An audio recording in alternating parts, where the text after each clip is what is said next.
Hey everyone, I'm John and thanks for joining me here in the Boneyard. I've been watching a lot of Italian cinema lately, from psycho thrillers like Luigi Bazzoni's Footprints, poliziotteschi such as Beast with a Gun from Sergio Greco, and Bernardo Bertolucci's classic Last Tango in Paris. And one thing these movies all have in common is that they look absolutely flawless, and each one of them contains scenes of violence or has moments that are uncomfortable to watch, but they are often handled in a very beautifully cinematic way or give the violent or haunting images the context of a dream or perhaps a nightmare. The visuals and soundtrack often give these movies a very certain heightened sense of drama and tension because of the seriousness with which they handle these scenes, but also approach them with a dreamlike sense of reality. But no matter what the subject matter or genre, there is something about late 1970s and early 80s Italian cinema, and cinema in general to be fair, that is stunning to look at. And I don't think the nostalgia I feel for the 1970s cinema has ever been captured on the big screen in the same way since. These filmmakers, who I've just mentioned, have made other great works for sure. Stealing Beauty by Bertolucci is actually one of my favourite movies of his, but it doesn't have that grandeur or operatic feel of his earlier works like The Conformist or Last Tango. What about us, baby? This recent watch list has gotten me thinking about something that I'd like to open up for discussion here in the Boneyard. So this episode is more of a stream of consciousness or an invitation for a conversation than anything that's too scripted. It seems to me that a lot of what these movies have that I seem to admire is a willingness to go beyond logic in order to show us beautiful cinema that is more metaphoric, and while not always giving us a sense of reality, it gives us an operatic and wonderfully unknown world where the next image or next storyline or next emotion could evolve freely and literally take us anywhere.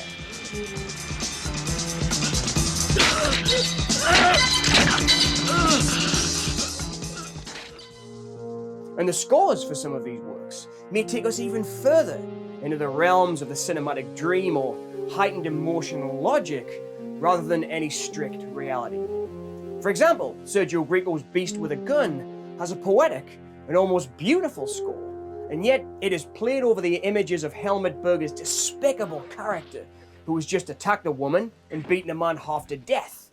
But the score makes him seem like a hero, and for me, that juxtaposition of these two things is what makes this an incredible scene and takes this movie a step beyond other works in the genre. It is an artistic choice by the filmmaker, perhaps, and an almost poetic sensibility that turns this into an operatic scene of brutality and terror. And even though this is a crime thriller, this sensibility, for me at least, takes it into the realm of myth, extremely heightened emotion, or dream scenario or dream logic. And that, mixed with the great performances, creates a stunning moment of cinema that, if based in any kind of emotional reality, would perhaps make no sense. The music following Berger's brutal character should be darker in tone, and perhaps even scarier rather than beautiful. But it's that strange logic that makes this movie and this particular scene sing in a way like no other movie.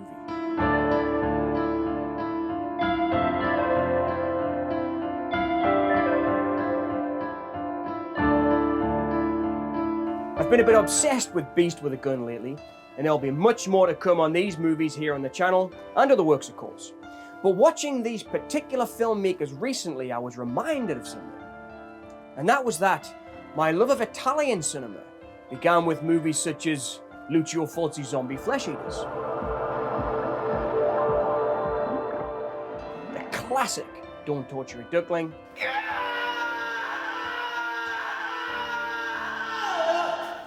and The Beyond, which are still favourites of mine and are incredibly visual, beautiful, terrifying, but yet cinematic works.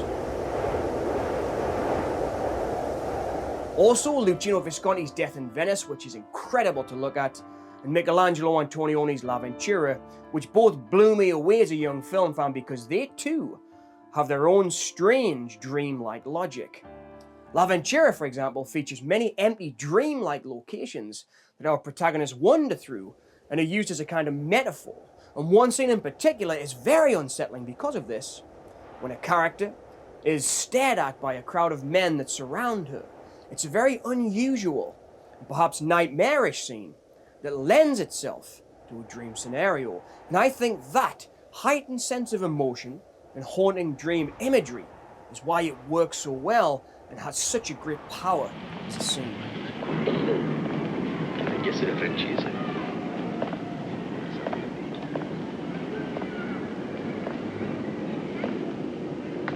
The great master of cinema, Stanley Kubrick, would do something very, very similar to this many years later in his last film, Eyes Wide Shut, which shares many similarities with L'Avventura.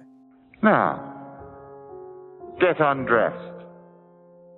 The empty streets, which offer a strange view of reality, and also there's a scene with a group of people that present a threat to the protagonist that is in a state of emotional disarray. What team's this switch hitter playing for? Looks like I always wondered if this movie had influenced Stanley Kubrick's dreamlike logic in Eyes Wide Shut, with his deserted city streets and dreamlike use of back projection, which creates an artificial sense of reality around the characters and makes this movie feel like it could take place in a dream, much like the novel it was based on, Dream Story by Arthur Schnitzler.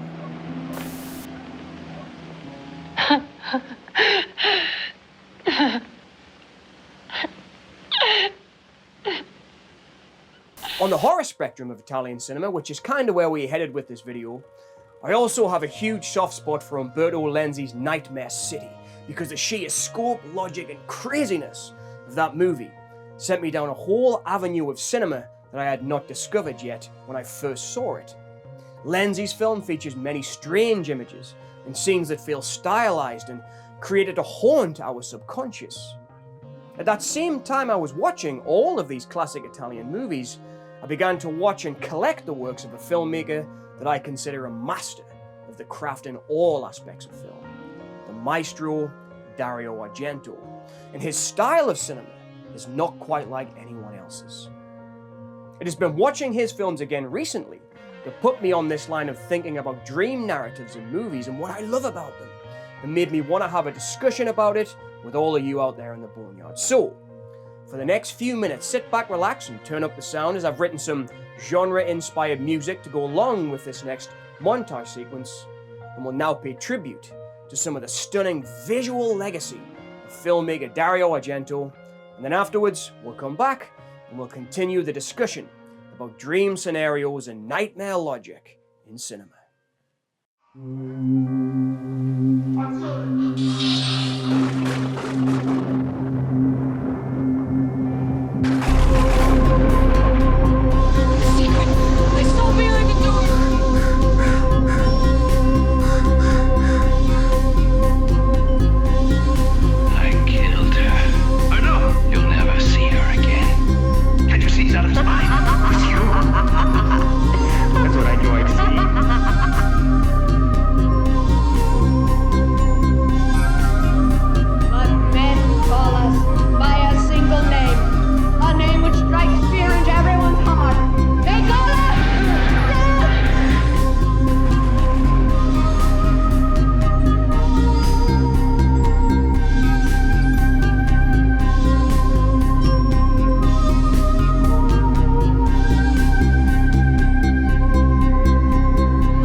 And mind how you go with that sleepwalking. If it happens to you again, you must say, I am sleepwalking.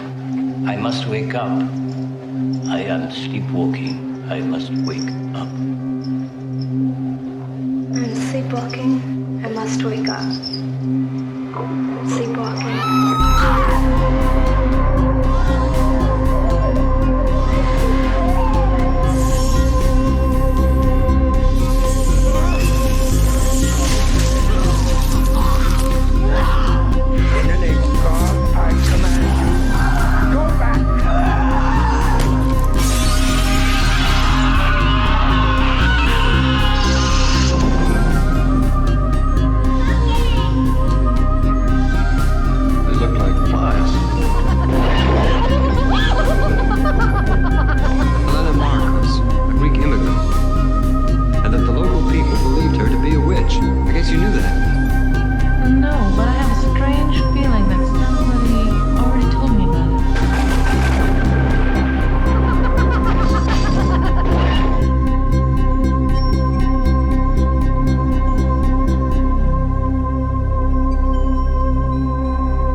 must wake up. I am sleepwalking. I must wake up. I'm sleepwalking. I must wake up. I'm sleepwalking. I must wake up. I'm sleepwalking. I'm sleepwalking. I must wake up. I'm sleepwalking. I must wake up. I must wake up. Those striking, beautiful, colourful and awe-inspiring images are just the tip of the iceberg when it comes to looking at the sheer beauty and theatrical craft that we see in Argento's work. He captures something on camera that is more than just images. It is what I consider to be what many people call pure cinema. And that is the best tool we have in order to capture our inner thoughts, feelings and dreams, and put them up there on the big screen. Editing a movie to me, and I've edited many works, from documentaries to short films to music videos and so on, is the same as putting together the images we see in our subconscious and in our dreams. As in editing, we can jump from place to place. We can watch ourselves or watch characters from afar. We try to run from whatever lurks in the shadows that chases us, but we always get lost in the darkness and have to face our inner fears as we try to find our way home in the dark. That is what Argento captures in his cinema that draws me into his work, like Alice falling down the rabbit hole. He creates a narrative so that it evolves in a way that we don't know what might come next, and for me, that is the true inspiration and masterful craft in the work of Argento. That last section from that montage of dark glasses is one of my favourite Argento scenes, as it begins the film with a dreamy feeling that lends itself to a sense of cool calm, but also a sense of dread that something absolutely dark heads this way. I love that scene, and it's become one of my favourite Argento moments with that beautiful eclipse. The maestro himself said that scene was inspired by Antonioni's film Eclipse, which doesn't feature an eclipse on screen, by the way. But as we've seen from the clip we saw from Antonioni's L'Avventura, it shares many of the same dream traits and visual emptiness and beautiful strangeness that we've seen from these dream scenario clips we've seen so far. But a lot of the work I just mentioned, Footprints, for example, begins with a dream of astronauts on the moon, and it is the unstable, insane world of the protagonist that allows for these striking visuals to begin that film. And that is also something I love about dream scenarios in cinema. They often take place in films where we are unsure if we can trust the narrator. It made a terrible impression on me. I never saw the end. I left before it was over. It was called The Footprints on the Moon. Films like Fight Club, for example, where we see the visually striking daydreams of an insomniac. They were my favorite moments in that movie. Every time the plane banked too sharply on takeoff or landing, I prayed for a crash or a mid-air collision.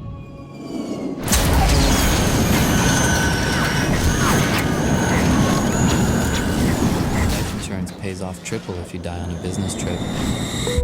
But I can also understand that sometimes audiences feel cheated when a protagonist wakes up and everything we have just seen on screen is a dream.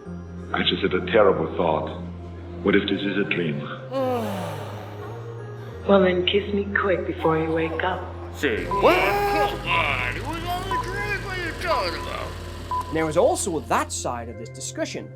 Is it all a cop-out? Look who's here. I have many debates on this subject with my film studies classes, and there was kind of a 50-50 split.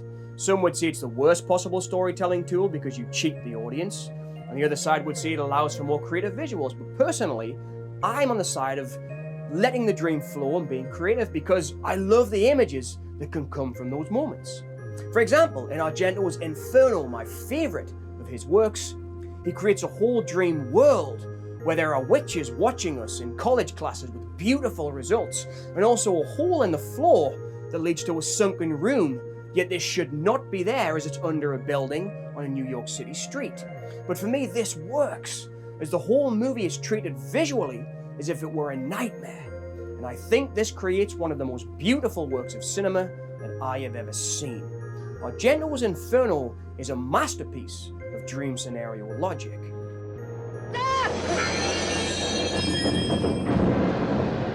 Which leads me nicely to my next point, that there are movies that are entirely dreams. My favourite Ingmar Bergman pieces, most notably After the Rehearsal, have whole narratives that take place within the dreams of the protagonists, and therefore characters, furniture, objects, and even sets behind the characters in action can change at will. Jag har antagligen sovit en stund, jag vet inte. När jag ser mig omkring känner jag inte igen mig. And there is something I find very exciting about watching movies that share Argento's sense of creating an illogical but beautiful sense of reality in a nightmare narrative, a dream scenario.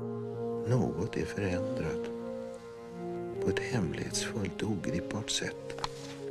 You could argue again that this is what Kubrick attempted in Eyes Wide Shut, and even though many critics and film theorists have agonized over explaining most of Kubrick's work, Eyes Wide Shut could actually be described as a dream story, as the original narrative took place in a book called Dream Story. Scenes happen, and then after a point in the film, begin to happen again, just a little more erotically. An earlier adulterous party, where everyone seems to flirt kinda behind closed doors, is echoed, except this time it all occurs out in the open. A man saves a woman's life, and then later, a woman saves a man's life, and everywhere, images seem to echo earlier images. Don't you want to go where the rainbow ends? And this suggests that everything that happens in this movie could be a metaphor and his subconscious desires and imagery from a sleeping mind. Oh, God. Oh, I just had such a horrible dream. And this could also be said of The Shining, where sets change, characters or ghosts reappear and disappear. You're not going to do too well here unless you brought your own supplies. We always remove all the booze from the premises when we shut down. That reduces the insurance we normally have to carry. And the whole movie takes place in a deserted building, much like La Ventura, or even Bergman's heralded work Persona, which when you dive deep into it, is very much like The Shining, a story of inner demons, mental instability, and personality disorders that all take place in an isolated location, which give the filmmaker free range to roam and create whatever images they like to support a dream-like narrative led by an insane, or at the very least, unstable protagonist.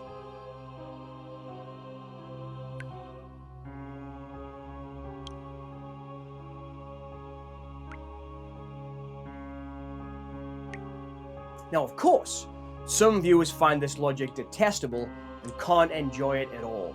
Many times you'll hear someone say, "Oh man, that was all just a dream," and we get that kind of collective sigh in the cinema, and I think that that's fair enough.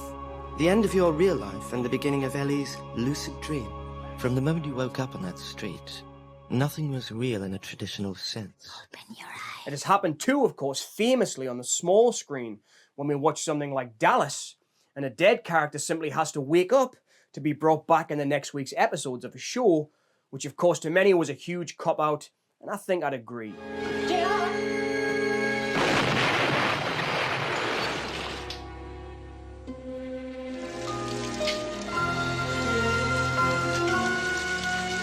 Morning.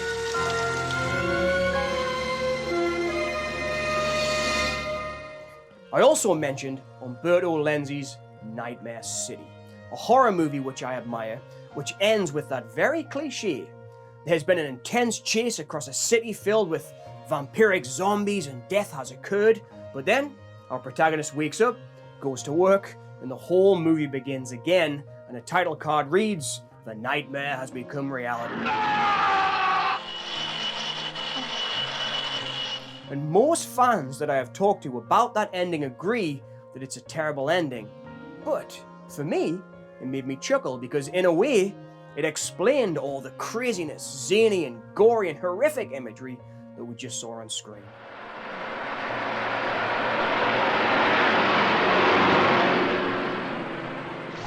Coming towards some kind of a conclusion to this video, I guess I can see that this dream logic seems to play a role in a lot of the movies I admire.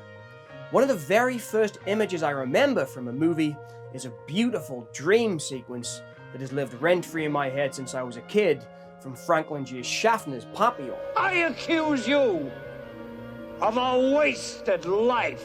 Guilty. Where the strongest character is at death's door, and we see their inner life slipping away in a terrifically tragic and macabre scene that visually, in Fred Kornenkamp's camera work, lends itself to the imagery of nightmares to show us the inner thoughts of a character.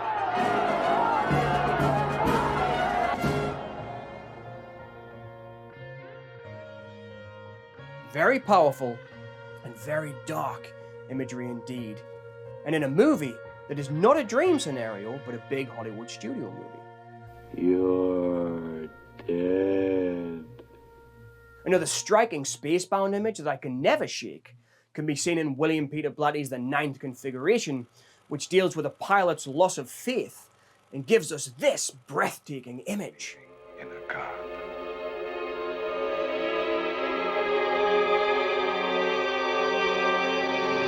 I cut off his head with the wire, and he kept on talking.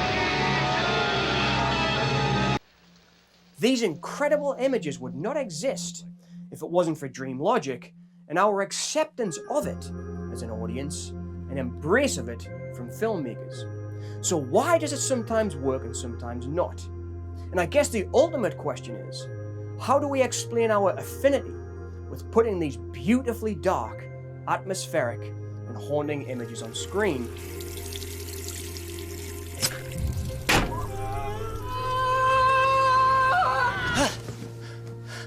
Just this morning, I was watching John Carpenter's The Fog, which begins with the beautiful Edgar Allan Poe quote, "Is all that we see or seem but a dream within a dream?" And it got me thinking. Carpenter said something very similar in his masterful work, In the Mouth of Madness, when one of the characters says this: "A reality is just what we tell each other it is. Sane and insane could easily switch places if the insane were to become the majority. You would find yourself locked in a padded cell, wondering what happened to the world." I love that line because it is like a musing on the nature of fear. And what do we all fear the most? Losing our sanity and our grip on the world. So perhaps for these artists who work in dream theater, this is simply a way of collectively dealing with our fears, visualizing our innermost hopes and dreams, but also exercising the horror. It's the most horrible dream I ever had. It's okay now. Or like Argento perhaps, we should just embrace the beauty of the darkness and use it as a canvas for our souls, because after all these images, thoughts and fears come from deep within ourselves. You must say, "I am sleepwalking.